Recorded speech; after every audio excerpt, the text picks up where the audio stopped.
नमस्कार दोस्तों। आजकल हमारे देश में दो ही चीज़ों की चर्चा हो रही है, एक नेताओं के बारे में और दूसरा है ईडी के बारे में। आजकल नेताओं के जुबान पे भगवान के नाम से ज़्यादा ईडी के नाम आ रहा है। जो नेता सत्ता में है वो कह रहे हैं कि विपक्ष वालों को कि बोलो तो ईडी भेज दूं, और जो नेता विपक्ष में है वो कह रहे हैं कि हमको ईडी के द्वारा डराया जा रहा है, धमकाया जा रहा है। अब इन नामों के बीच में जो नाम कॉमन आ रहा है वह है ईडी। यानी ईडी कहे तो प्रवर्तन निदेशालय। ईडी की स्थापना सन 1956 में ही हो गया था, लेकिन बाद में इसके कार्य और शक्ति में परिवर्तन देखने को मिला। बहुत बार इसके कार्य और शक्ति में परिवर्तन। ईडी वित्त मंत्रालय के अंडर कार्य करती है, इसलिए इस पे ये आरोप लगता रहता है कि सरकार जो कहती है वही ईडी करती है। ईडी अपने द्वारा कुछ नहीं करती है, ये एक सरकारी तोता। अभी हमारे देश के बहुत सारे नेता ईडी से परेशान हैं।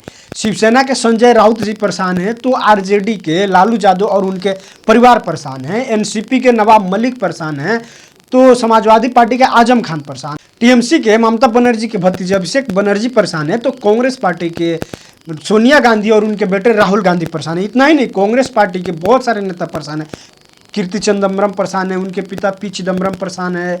आम आदमी पार्टी के तो कई नेता को ईडी ने गिरफ्तार कर लिया। यदि देखा जाए तो देश के कोने कोने से सैकड़ों नेता ईडी के रडार पे हैं। आम आदमी पार्टी के तो मनीष सिसोदिया, सत्येंद्र जैन के बाद अब तो संजय सिंह को भी ईडी ने गिरफ्तार कर लिया है। संजय सिंह से याद आया, संजय सिंह तो आम आदमी पार्टी के एक ऐसे नेता हैं जिनके बारे में कई किस्से मशहूर है। हमेशा संजय सिंह जी छाए रहते हैं मीडिया में, कभी अपने कार्यों के द्वारा, यानी यूं कहे तो राज्यसभा से निलंबित होकर, तो कभी अपनी वाक्यों के द्वारा। ऐसी कायरता, दुनिया के सबसे शक्तिशाली प्रधानमंत्री बताते हो अपने आप को, दुनिया की सबसे बड़ी पार्टी के प्रमुख बताते हो अपने आप को, और लड़ किससे रहे हो? सर्वेश मिश्रा, विवेक त्यागी, अजीत त्यागी।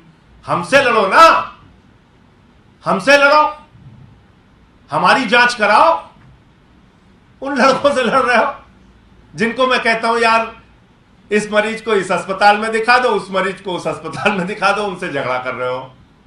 मोदी जी, बड़ा अफसोस हुआ, आप तो इतने ताकतवर आदमी हैं, आप मुझे पकड़ के जाइए, डालिए जेल में। हमारे साथ में रहने वाले लोगों को, उनको आप मुकदमे डाल, आप मुझे बुलाइए ना, ईडी वालों को कहिए मोदी जी मुझे बुलाइए, ये सारे कागज मैं लेके जाऊंगा। कुछ भी बहुत बड़ी खबर आ रही है। आम आदमी पार्टी के नेता संजय सिंह, सांसद संजय सिंह, शराब घोटाले को लेकर उन्हें गिरफ्तार कर लिया गया है। अगर मैं सही हूं, जी हाँ, छापेमारी के बाद संजय सिंह को गिरफ्तार कर लिया गया है। इनका नाम भी शराब घोटाले में था।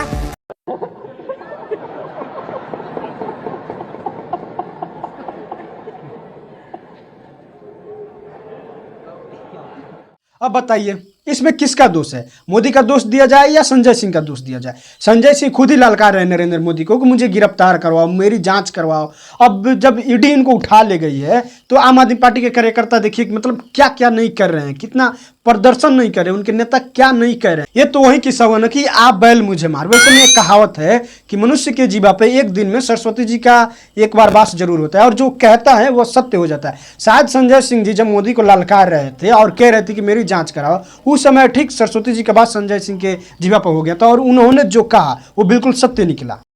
बात तो सही है।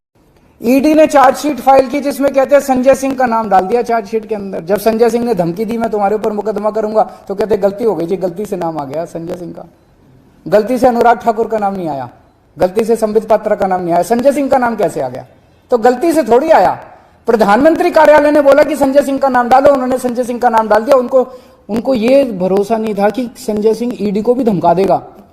ईडी पूरे देश में नोटिस जारी करती है, जिसको नोटिस मिलता है उसकी पैंट गिली हो जाती है।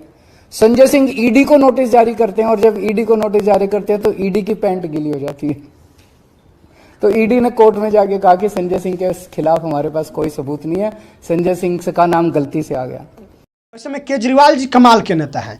जब भी उनके नेताओं के घर पे सीबीआई या ईडी की रेड पड़ता है, या फिर उनके नेता को जब ईडी गिरफ्तार करती है, तो इस बात के भनक केजरीवाल जी को बहुत पहले ही लग जाता है, और केजरीवाल जी मीडिया में आकर इस बात को सारी जानकारी शेयर कर देते हैं। सत्येंद्र जैन, मनीष सिसोदिया के बाद संजय सिंह जी जब गिरफ्तार हुए तो उसके पहले भी अरविंद केजरीवाल जी मीडिया में आकर इस बात को उन्होंने जानकारी दिया था। अब बताइए लोग, केजरीवाल जी के पास वो कौन से चमत्कार हैं, कौन से दिव्य दृष्टि है जिसके द्वारा उनको पहले ही पता चल जाता है? वैसे मीडिया में तो कुछ लोग ये भी लिख रहे हैं कि केजरीवाल जी मीडिया में आकर खुद ही एजेंसियों को जानकारी देते हैं, खुद ही ललकारते हैं कि भाई इस नेता को जल्दी ले जाओ, नहीं तो ऐसा ना हो कि कहीं हमें आम आदमी पार्टी में खुद को हमें टक्कर देने लगे।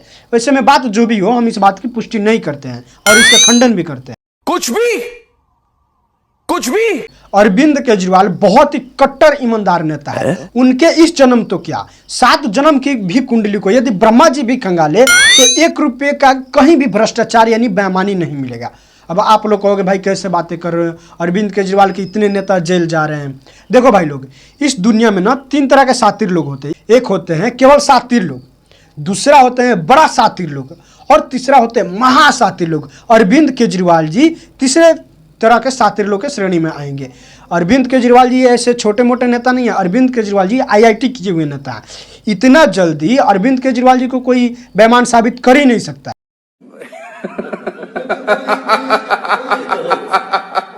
वैसे में समस्या कहां? इस कुर्सी के अंदर कुछ ना कुछ समस्या है। जो इस कुर्सी के ऊपर बैठता है वही गड़बड़ हो जाता है। तो कहीं ऐसा तो नहीं कि इस आंदोलन से जब विकल्प निकलेगा और वो लोग जब कुर्सी पे जाके बैठेंगे, कहीं वो ना भ्रष्ट हो जाएं, कहीं वो ना गड़बड़ करने लगें। ये एक भारी चिंता है हम लोगों के मन में। सही बात है भाई लोग। आखिर एक कुर्सी के अंदर ऐसा क्या है? ऐसा तो नहीं कि कुर्सी के अंदर कोई ऐसा अलौकिक शक्ति होता है जिस पे बैठने के बाद आदमी के अंदर एकाएक परिवर्तन आना शुरू हो जाता है। पहले कैसे थे, फिर बाद में कैसे हो गए। पहले किस तरह के कमरे में रहते, फिर बाद में किस तरह के शीश महल में रहने लगे। बात तो सही है। अन्ना हजारे जी से हाथ जोड़कर निवेदन है कि अन्ना हजारे जी फिर ऐसा आंदोलन कभी नहीं कीजिएगा कि मतलब भ्रष्टाचार के खिलाफ हुए आंदोलन से निकले हुए नेता लोग भ्रष्टाचार के केस में जेल जा रहे हैं। मतलब ये सोचने में भी अजीब लग रहा है।